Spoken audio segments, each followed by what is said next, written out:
a sneaking suspicion why it might be that we've gained weight. It's like just chop up a potato, shove some olive oil on there and bang it in the oven. When you feed your toddler her lunch, you're like finishing up the cheese. Hello, that's me.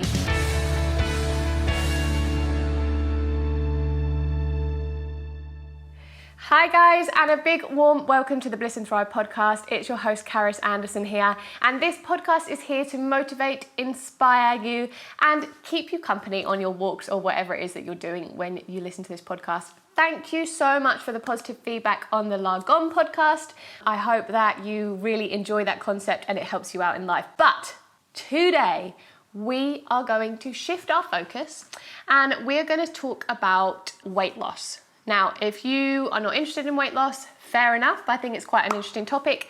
And the topic I actually want to touch on is how to get in a calorie deficit without logging your food into an app, okay? Because we all know that logging your food is a little bit tedious, and there are other ways that we can do this. If you could easily go into an obsessive place, or you don't feel great logging all your food, calorie counting in an app is not the way for you to go, okay? So I don't actually recommend that for you. Now, in my programs, we have the option of calorie counting and macro counting, because for some people it's really useful and they want to get geeky about it, but for some people it's just not right. So here are my 4 tips on how to get in a calorie deficit without logging or counting calories in an app. So first of all, what is a calorie deficit? Basically, it means when you are consuming less energy than you are spending, and that way your body starts to use up its stored energy stored in your fat cells. So that is basically fat loss. So at the same time as that, we want muscle gain and fat loss. So we don't want to be too much of a deficit because otherwise we can't gain any muscle. So calorie deficit is key, but does it mean when you hear that word calorie that you need to straight away go on MyFitnessPal and start logging your calories? No, not necessarily. So my first tip for getting in a calorie deficit without using an app is to listen in to that sneaking suspicion. We all have a sneaking suspicion why it might be that we've gained weight or we're struggling to lose weight, or over the years the weight is creeping up and up and up, or since Christmas you've put on 5 kilograms or whatever it is. And I should say at this point, if you are happy with your weight the way you are, that's fine. I'm not talking to people who are, feeling really good at the moment in their weight and they don't feel like they need to lose weight. I'm talking about people who want to lose weight for their health and for their happiness, for their confidence. Anywho, you have a sneaking suspicion. I know you do. And I always ask people this first, what's your intuition on this? What do you think the one thing or the few things you do within the week are the things that are kind of putting you over in your calories and making you gain weight? So sometimes people are like, honestly, I don't think there's anything. But when we start to dig a bit deeper, we can find a few things. So common culprits are alcohol, not realizing that you're having a few bottles of wine a week, having milky coffees, maybe Starbucks coffees with lots of syrup and full fat milk. They pack quite a calorific punch. Overeating in general, so just knowing that you pile your plate really high, or you eat well during the day, but when you come home from work in the evenings, you just have a big snack attack and you just overeat on the snack side of things. Or maybe you're really good during the week, but on the weekend, you go hang out with friends and family. Eating is a big part of our culture and part of our social life, and the calories can just go through the roof here. So you always have a sneaking suspicion. Is it the fact that you love having soft drinks, or if you're a bit of addicted to sugar, or whatever it might be? There's always a sneaking suspicion. So first of all, what's your intuition? What's the first thing that springs to your mind when you think, if I probably cut that down, that would cut quite a lot of calories out of my life? So have a little think about that one. Kind of following on from that is portion control. So this is people's sneaky suspicion quite a lot of the time, that when they do sit down and eat, they might be having really whole food, delicious, healthy grub, but they're not quite getting the portions on point. They're piling their plate up, going for loads of potatoes, loads of pasta, a couple of pieces of bread to mop up the gravy. Even if it's just oats in the morning, are you aware of how many oats you're having, or are you just, filling up the saucepan? Or, you know, with cereal, are you actually having like 3 bowls of cereal in the morning instead of 1? Portion control is a huge thing. So that's going to bring your calories down when you get your portions in check. So a really good little guide for portion control is the Precision Nutrition's guide of using the hand, so the hand method. So with this, they say a palm of protein on your plate, a fist hand of vegetables, a cupped hand of starchy carbs, and a thumb of fats. And then I say on top of that, leafy greens are like a free pass. So that is on the smaller side of portions. But if you start to aim down towards there, not only will you be balancing out your plate, but you will also be making sure that you're not overeating. So that's going to be like in your main meals, and then between that you can have snacks. And just become aware of it. Taking photos of your food also makes you become aware of like your portion size. And know that you can always go back for more. You don't have to fill your plate up now thinking, oh, but you know, it's a habit, right? Filling your plate to the top is a habit. Fill your plate to a sensible amount, sit for a while. If you're still hungry, you can go back for more. If not, even better, you can wrap up that food and have it for tomorrow, and then you've basically meal prepped. So that is a win-win situation. Okay, number 3. So swapping out your processed calorie-dense foods for whole foods. So all the foods we get that are kind of placed near the counter in a gas station or down the snack aisle, or you know the little naughty treats, the delicious foods, okay? Those are extremely calorie dense. They have been processed most of the time, lots of fats, lots of sugars, all into one tiny bite, so it tastes so delicious.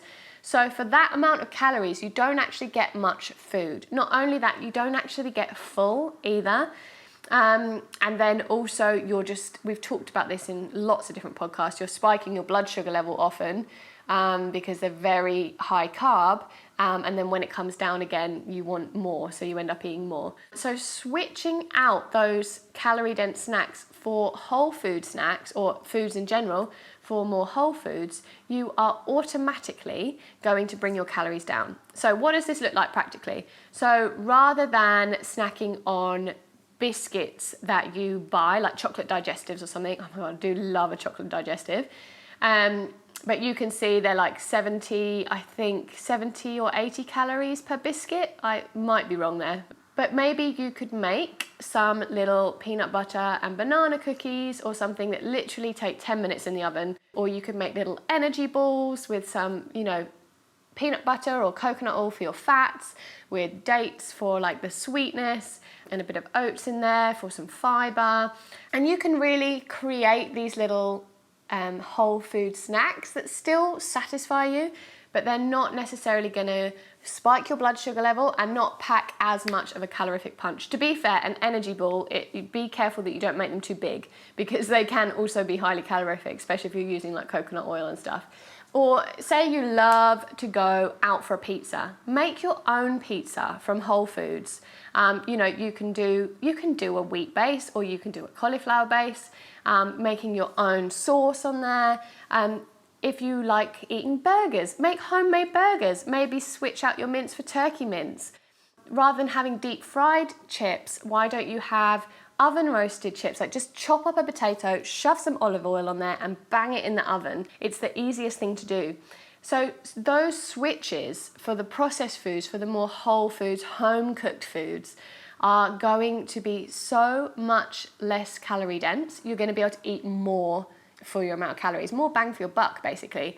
And vegetables, oh my gosh, you can eat so many vegetables instead of pasta and bread and stuff like that. You can fill up your plate, and it's very low calorie, and you can eat loads and you can get really full. So you can actually eat more throughout your day, less calories. Really simple trick to start making those little switches. Okay, our 4th tip is to actually become more mindful about what you are eating throughout the day, because maybe your main meals are absolutely fantastic, but maybe you haven't noticed that you're in the office and you dip into the cookie jar or the quality streets or whatever's going on there, or maybe when you feed your toddler her lunch, you're like finishing up the cheese. Hello, that's me. Or maybe you don't realise that you are putting a couple of sugars in your tea, or you're just grabbing and going and you haven't actually realised what you've eaten throughout the day. Same can be said for like when you put oil on a salad, or when you're cooking with oil or different condiments like loads of mayonnaise. Just start to be mindful of all these little bites you're having throughout the day. And I think being mindful about what you're eating is a really good tip for weight loss in general, because we just like stack up and stack up and stack up calories without even realizing it sometimes. The other night I was snacking on grapes while we were watching Married at First Sight, my favorite program, and my husband was like, Caris, you are mindlessly eating those grapes. And I literally was just going hand to mouth, hand to mouth, hand to mouth. Thank God they were grapes, because it very easily could have been something else. Yeah, I was not being mindful when I was eating. I was mindlessly watching telly and doing hand to mouth action. So it's really easy to do. And those little snacks between meals, it's really easy. Someone offers you a bite of something, someone's offering round, cupcakes or whatever. Just start to become mindful of all those little bits and bobs, because sometimes you're like, I eat really healthy, I don't know why I'm gaining weight. And then you're like, oh, I do have a latte from Starbucks every morning. I do actually say yes to the cookies when they go around the office. I do finish up my children's plate rather than putting it in the bin because I feel like it's wasting it. I do actually grab a chocolate from the bowl each day. All of these things do add up. So just become mindful and aware. And this kind of goes for all the tips, doesn't it? All kind of encompasses together. Be mindful of your portions, be mindful of like those sneaking suspicions that you might have, and be mindful of switching out for whole foods. But a really good way to kind of jog yourself to be mindful is to actually write down your food, to keep a food diary. So of course this podcast is about not having to get the app open, not having to log in the app, but keeping a food diary, either by photos or just jotting down what you had throughout the day. Maybe it's at the end of the day, you sit down, you think, right, what did I have today? If this is something you need to work on, then that could be a really good tip for you. Once again, if anything feels uncomfortable for you, if any of this feels like, no, that's going to trigger me, or that feels like I'm going to go into quite an obsessive place, don't do it. You have to do what you feel comfortable with, but being mindful of what you're eating is always a good tip for everyone. So when you're eating, don't do mindless hand-to-mouth action. Really enjoy each bite. Be mindful of how it tastes, how it feels in your mouth, how full you're getting, and then make sure you're not just grazing on bits and bobs throughout the day. Bonus tip. We're doing tip number 5. I said 4, but hey, bonus tip number 5. This is coming to my head and I can't believe I didn't write this down beforehand. Drink some water. Drink some water to get in a calorie deficit. Sometimes we think we're hungry, but we're not. We're just thirsty. Our signal to our brain gets a bit confused. And sometimes just having a glass of water can just put you on until lunchtime, so you can wait that extra hour until your lunch, so you don't have to have a snack right now. You can wait till your lunch. So drink some water, okay? That is a really easy thing to do that's really going to help you get in a calorie deficit.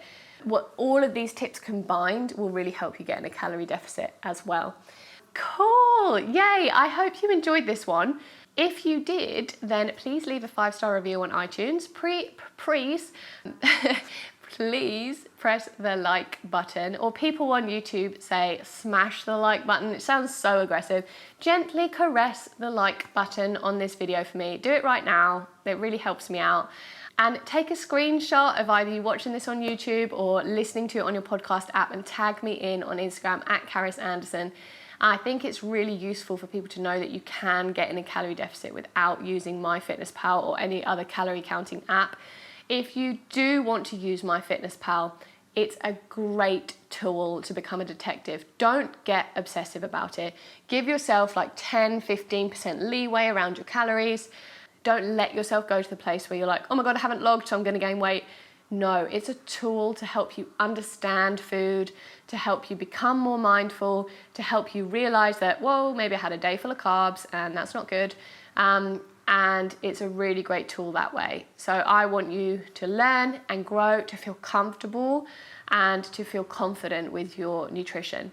So let me know if these tips helped you in the comments below, and let me know if you have something else you would like me to create a podcast or a video on. And have a wonderful, wonderful day, guys, and I will see you later.